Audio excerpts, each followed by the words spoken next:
Hello, everybody. Earlier this month, we did a show with my old friend Gary Marcus. He's perhaps the world's most controversial skeptic of AI. But even Gary acknowledges that in the very long run, artificial general intelligence, what's known as AGI, is inevitable. In other words, whether it's 5, 10, 20, 50 years, we're on the road to artificial intelligence and AGI, where we will create smart machines that are much smarter than we are individually. In other words, we're on the road to building a new kind of God, for better or worse. That indeed is the subject of a new book.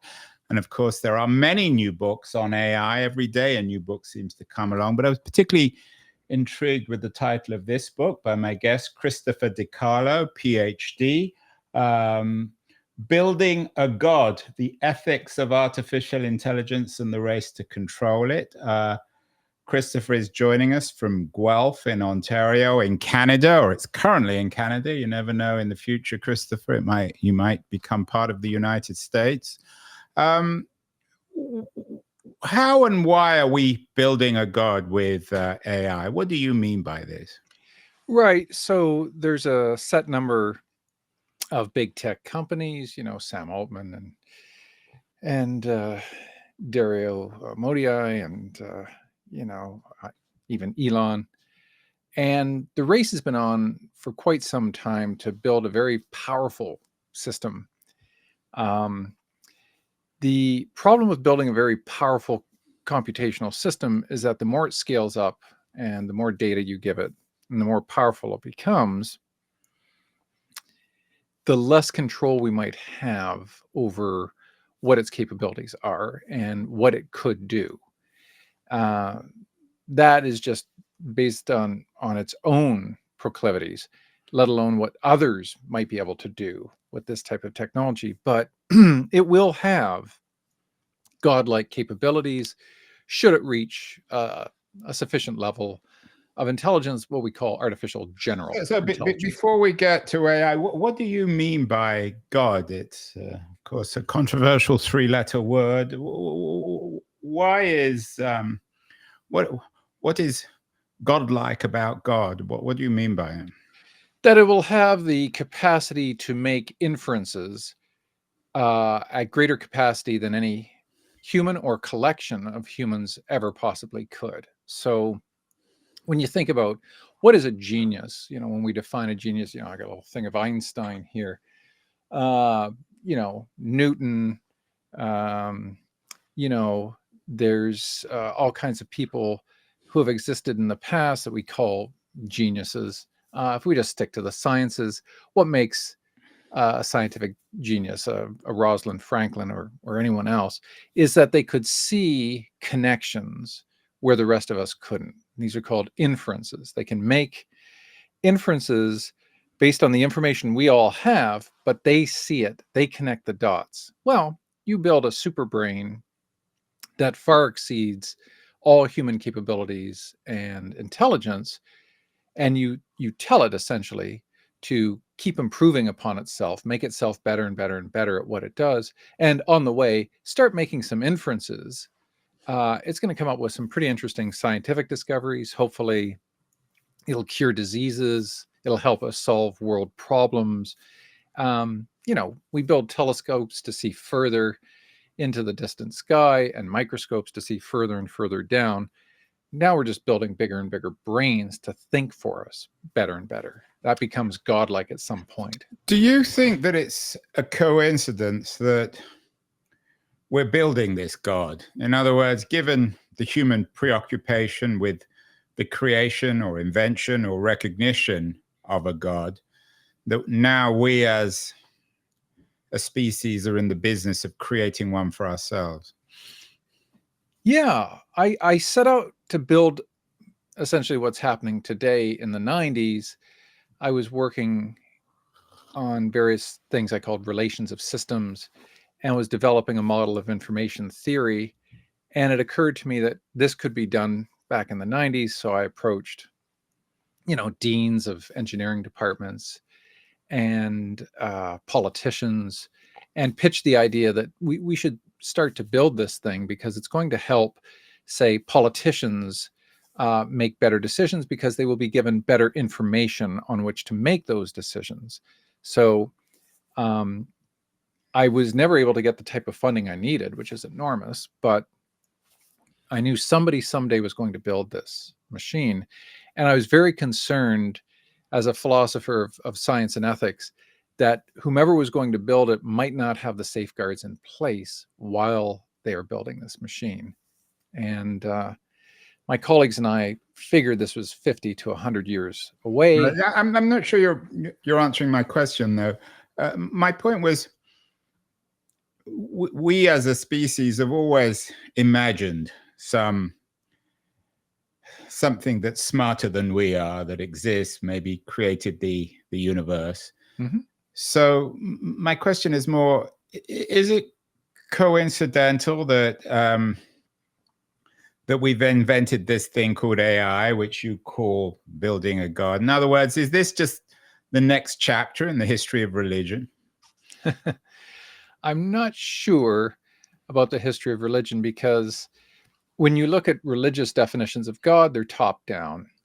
You know, they're purported beings that are very, very powerful, that have the ability. Well, not always. I mean, there's the Buddhist tradition, Oh, other yeah, Asian traditions, which are less Yeah. top down.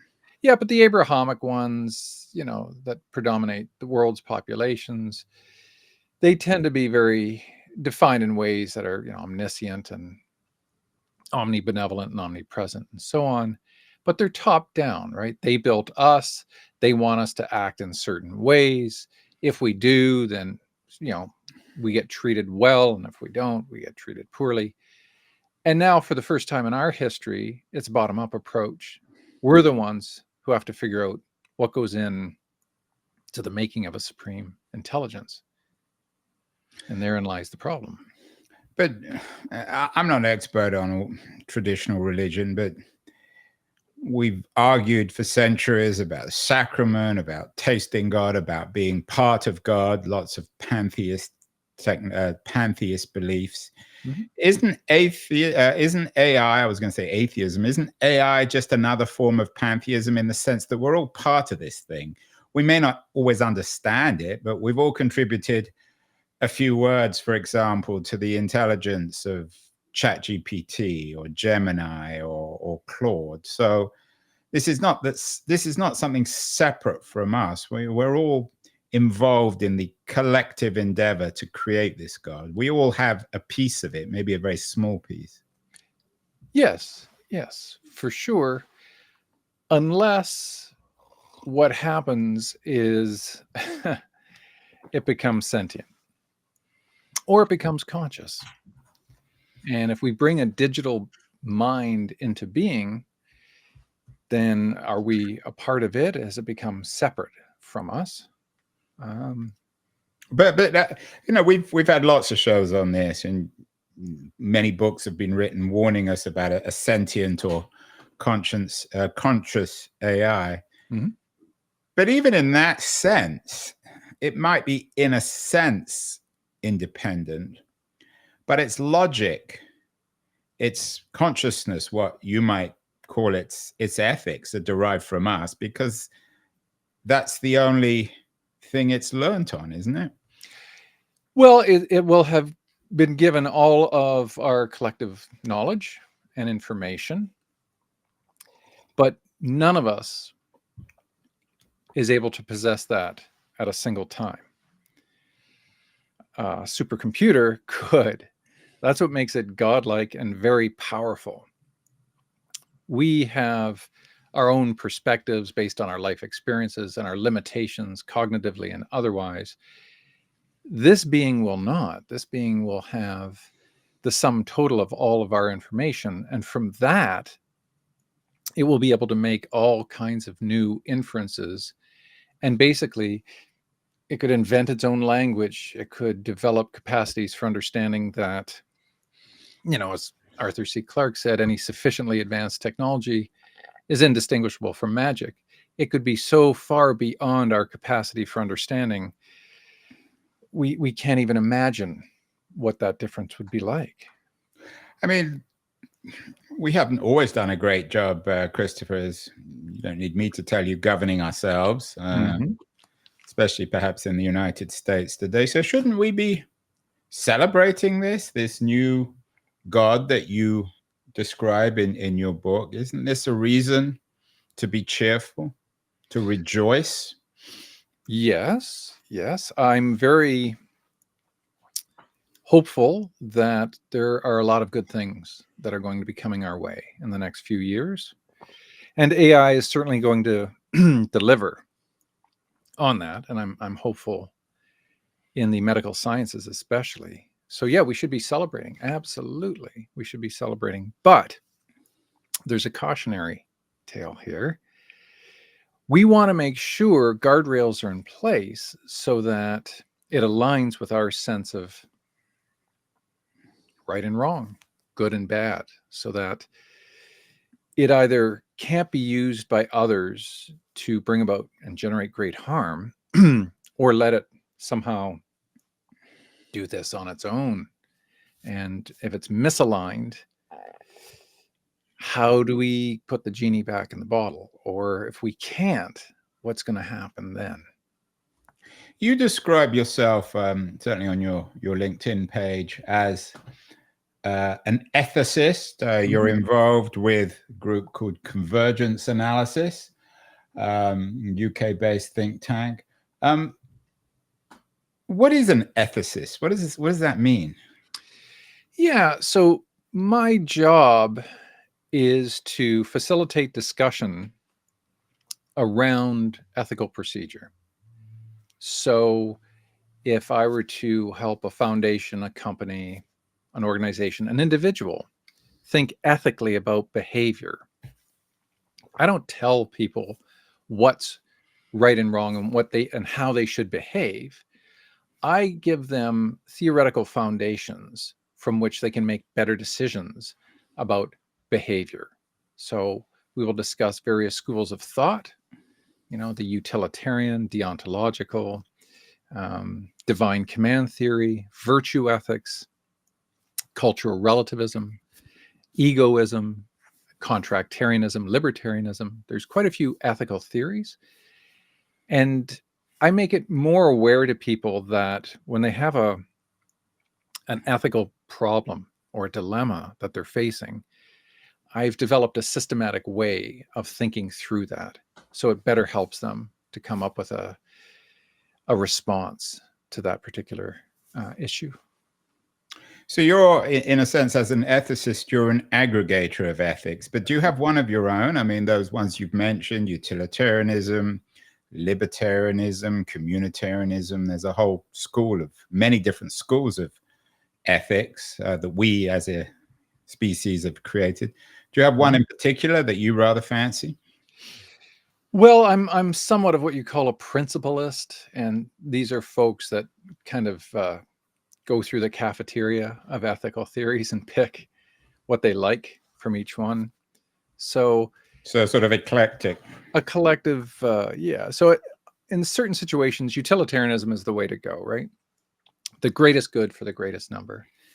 But if you just corner yourself into that particular theory, then it's really tough to consider the deontological aspects, right? So, and that's, what about people's dignity and what about autonomy, right? So the classic example, right, the trolley example, and I can put this to you if you like. Yeah, and we talked about the trolley example. In fact, we did it earlier this week with a University of Chicago philosopher. There you go. So Margaret, what was her name? Margaret Anscombe? Yep, Margaret Anscombe, and others have referred to it as well. You're in San Francisco, you see a trolley coming down the hill, it's headed straight for 5 people working on the track. You can pull a switch and it'll divert the trolley down another track, but there's 1 person on that track. So you do nothing, 5 people killed. You pull the switch, 1 person is killed. What do you do? When I present this in classrooms and public lectures, most of the hands go up in favor of pulling the switch. Okay. And then we switch that up. Instead of on the switch, you're on a bridge watching this happen, and there's a large gentleman next to you. You could push him off the bridge. He would land on the track. That would stop the trolley. One person dies, 5 are saved. Same outcome, different process. I mean, if he's a large person and maybe very fat, he's probably going to die anyway, right? Well, that's so then that really raises the point, right? In the first case, we're truly just utilitarian. Greatest good for the greatest number. Spare 5, kill 1. It's a numbers game. Easy peasy, right? But then when you push Buddy off of the bridge, well, the deontologists want to say, what about his life? Like, doesn't he have dignity and autonomy?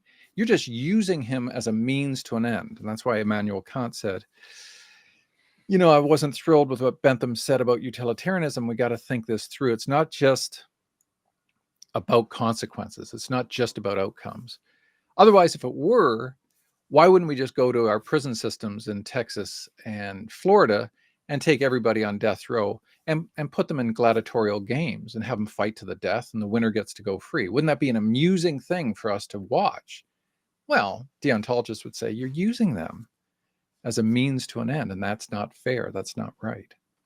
So is AI, my experience with AI is it's a little nervous to actually take positions. It lays out every different position, which ultimately makes it pretty useless, at least as an ethicist.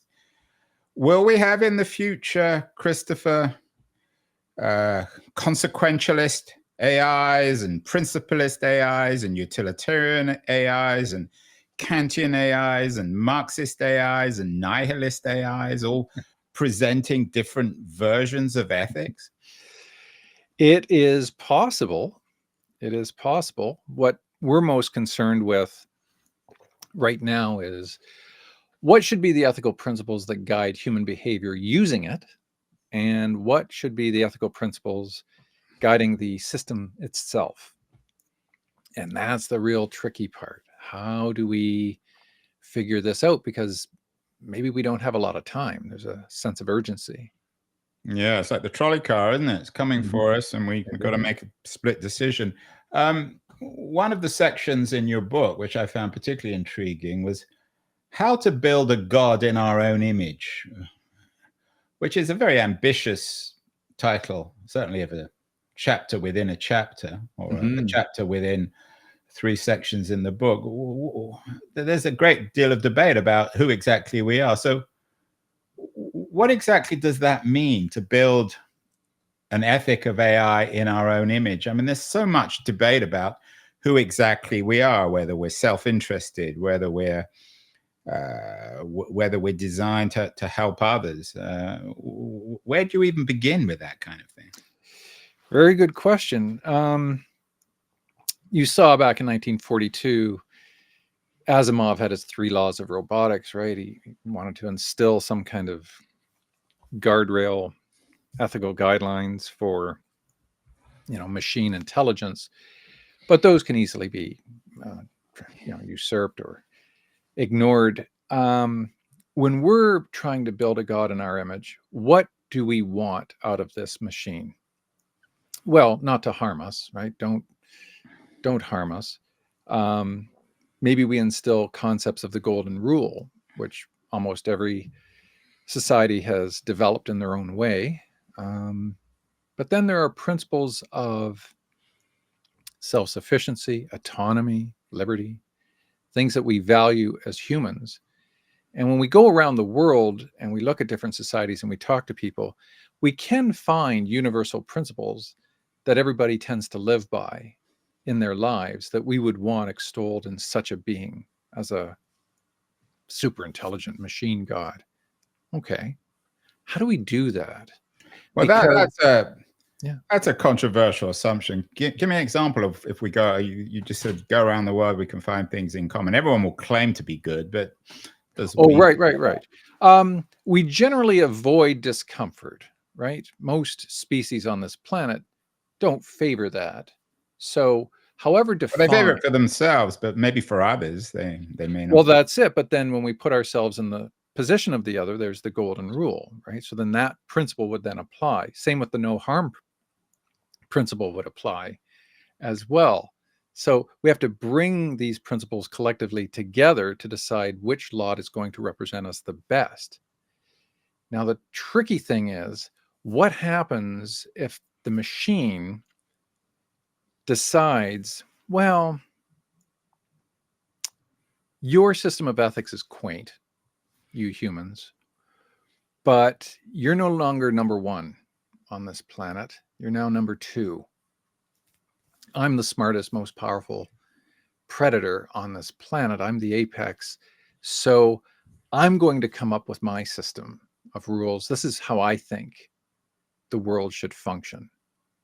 And that may occur, that may not occur.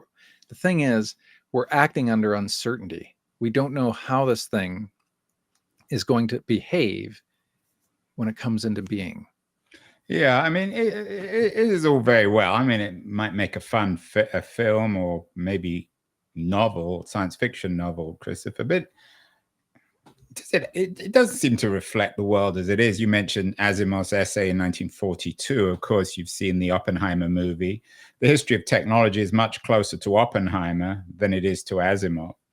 And the reality of all technologies, for better or worse, is they're always used in the interest of its inventor. I mean, we're now dealing with Donald Trump's announcement of the Stargate project, which is something from OpenAI throwing hundreds of billions of dollars into AI investment for the US. Elon Musk is ambivalent about it. But all these technologies are, for better or worse, and I think most people probably think for worse, developed by companies and countries. America now, I think, has 80% of the investment in AI. So what's the point of these kind of abstract utopian thought experiments which have no real connection with the world as it is?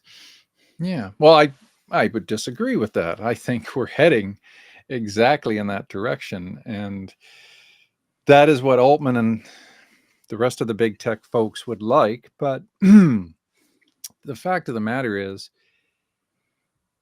Altman et al. Know that the first ones to develop AGI will be the first trillionaires and will change the way in which humans do things forever. Right now, you and I and everybody else are in an in-between between how things used to be done and how things are going to be done. And AGI is going to be so transformative, we're not even close to being prepared for it. And that's the labor landscape. That's how medicine will be done. That's how science will be done. Maybe politics will be influenced by it as well. But we don't know precisely what is going to happen when AGI comes into being. It's going to be incredibly powerful. If it becomes autonomous, agentic, it becomes an agent unto itself. And then through recursive self-improvement and reinforcement learning, we just basically say to it, improve upon yourself. Just make yourself better and better and better. We better hope, like Irving John Good said, this thing is docile enough that it does what we want it to do. But I don't think we necessarily disagree. I mean, you just said that the winners of this race are multi-trillion-dollar companies. That's the reality. The Sam Altmans and Elon Musks, even the Anthropic people, they're not gonna. They may have AI ethicists within their company, but they're always premised on their own self-interest, aren't they? Yeah, and they end up firing them too when they say things they don't like. So what's the point of an AI ethicist when these companies are shaping the world? Your book, As It Happens, is published, perhaps not coincidentally, by Prometheus Books. Prometheus, of course, was one of was best known, at least in antiquity, for defying the Olympian gods by taking fire from them and giving it to humanity in the form of technology, knowledge, and more generally civilization. Of course, it's a classic parable of antiquity. A few years ago, Ridley Scott made a movie called Prometheus, in 2012 about a world in which companies like OpenAI and Google and Microsoft controlled the world. So isn't that the fear rather than this smart technology? The fear being the humans who are creating it? The fear being not the Promethean technology, but the owners of this technology, whether it's the multi-trillion-dollar companies are already controlling much of the stock market. So isn't that the real fear rather than AGI thinking for itself? No, I would say that's a fear, and it's a good one for us to think about and prepare for. You know, if one company holds all that power, what's that going to do with, you know, wealth distribution, competition, you know, other countries that just simply can't catch up? It's going to create a host of problems. And that's why the organization I'm working with, we try to anticipate, you know, through various scenarios, what that might look What does that mean, Christopher? I mean, for better or worse, 80% of the AI investment is coming from the US. Probably the other 20% is coming from China. Certainly very little from Europe. I'm just back from a big tech conference in Europe where the Europeans only seem to know how to regulate. The rest of the world is irrelevant when it comes to investment. All the dominant companies are US, maybe with the exception of one or two Chinese companies. So that's, for better or worse, that's the reality of this new technology, isn't it? Yeah, the two big players are US and China. US is ahead of the curve. Who do we want to get there first and why? It looks like a lot of the activity is happening right where you are broadcasting from. So the Valley is pretty much the epicenter for AI, but that big compute farm down in Texas that's being built is that's essentially going to be one of the So what's the goal of an ethicist in this world where US large, ridiculously large Promethean companies in the US control this new technology? Right. Are you trying to nurture ethicists within companies like OpenAI, or are you arguing in favor of regulation? Right. So my function with Convergence is to raise AI awareness. So that's within the field itself, that's with policymakers, but also with the public, because the public have a right to know what's going on and they can vote. And if they know what's going on and they don't like it, they can express that in voting, and they can affect change through various institutions and systems. So as an ethicist, I try to raise awareness about what's going on. But it seems as if you're just ignoring conveniently politics. In the US, the last election was between a globalizer, Harris, and a nationalist, Trump. Trump's MAGA movement was all in favor of America controlling as much of the world as it can. Greenland, Panama Canal, maybe even Canada, where you are, certainly AI. Democrats don't agree, although it seems at the moment they're a little bit in the minority. Aren't you just ignoring the reality of politics? The are you reality that politics and ethics are somehow separate? Yes and no. I mean, politics is, you know, the way in which things get done within a civilization. Ethics is should be the foundation of political decision making. It defines a country's state of being, and it gives them something to strive towards, values, principles, and these form the foundation or basis of any company or country, for that matter. But that's not the case in the US. As you know, Trump never even pretended to be, or doesn't pretend to be, an ethicist. He believes in power, and the American people, again, for better or worse, seem to like that. So I'm not clear on what your ethical strategy on AI is supposed to do in the United States. You're trying to convince the Trump people, Musk and Sam Altman and all the others to be more ethical? Partially, yeah. To what degree they'll listen, who knows? But if you let the public know, well, then the public can gather together and decide to vote in favor of or vote somebody out.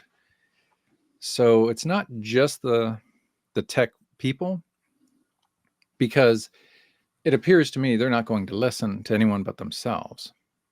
So how do you affect change? Well, you go to the policymakers themselves, but you go to the public and you raise awareness as much as you can.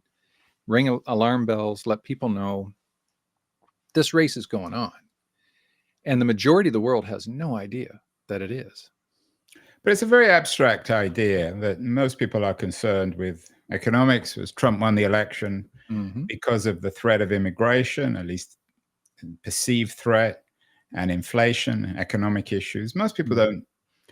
Most people have many too many practical concerns, day-to-day concerns, to be even bothered by this, let alone understand it.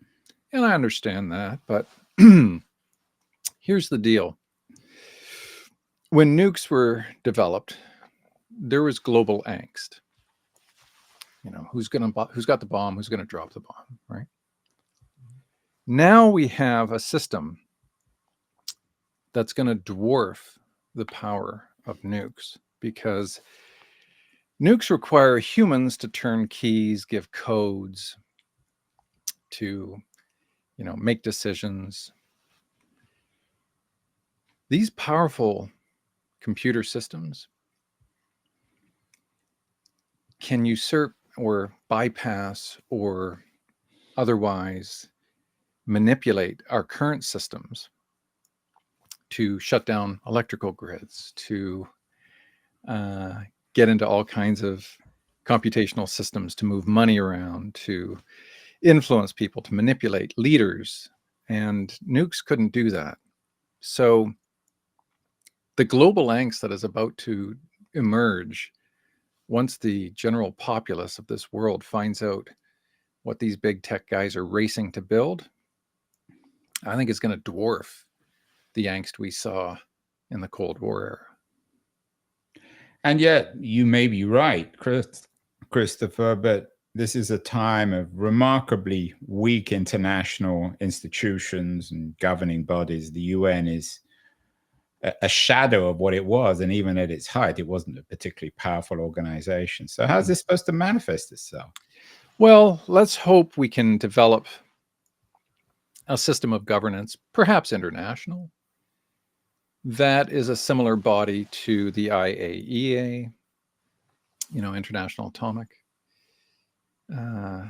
Agency, that can hold countries accountable for developments of AI tech and use of AI tech, but an agency that has teeth, not like the UN. So if some ne'er-do-well countries decide, hey, we're going to use this very powerful AI system to attack a defenseless country adjacent to us, that international agency would have the power to bring forth consequences for those actions. In other words, drone them back to the Stone Age. Christopher, some people are going to be watching this and thinking, it's just another liberal Canadian internationalist, globalist droning on about this stuff. Is there any truth to that? Are you trying to transform the world into one big Canada? Well, I don't know. I'm a libertarian socialist, so no, really all I want is for AI to bring the world the very best it can while limiting the very worst that can happen. And how do we do that? That's the tricky part. That's what we're working on. It is indeed a tricky part. It's the great question of our age. Christopher DiCarlo, the author of Building a God. Finally, Christopher, I always ask my guests this when we do shows on AI. Given our Blade Runner future, it's going to be harder and harder to distinguish between real people and smart machines. Yep. How would you prove that you're human and not just a smart machine, maybe one made in Canada, articulating what you call libertarian socialism? Yeah. What's human about you? What's human about me? Well, you know, philosophers have been asking that for millennia. I don't know if anybody's figured out what the right answer is, or even a decent answer, other than it's by analogy, right? That's all we have is analogical reasoning at this point. You seem like a human. I seem like a human to you. We share common characteristics and properties, and that's the best we can possibly do. I mean, you and I could be in a matrix scenario. You could be an android. I could be an android. You're never going to fully know. I don't know if there's any Voight-Kampff test that would make that type of determination, but there's a lot of trust that goes on. And, you know, I am basically a hypothetical realist, a Pyrrhonian skeptic. That means until otherwise, I'm going to believe what I see. And if I have other evidence to believe otherwise, I will follow where that evidence leads. Well, maybe we're going to Blade Runner. Of course, that was also made by Ridley Scott, who made Prometheus, another version of the future. I would suggest people rewatch Blade Runner, Prometheus, as well, of course, as reading Christopher DiCarlo's new book, Building a God, The Ethics of Artificial Intelligence and the Race to Control It. I think he's convinced me he's human. So we'll have to have him back on the show when this thing really gets going and starts really profoundly destabilizing the world. Christopher, congratulations on the book and keep doing the good work. Thank you so much. Well, thank you for having me.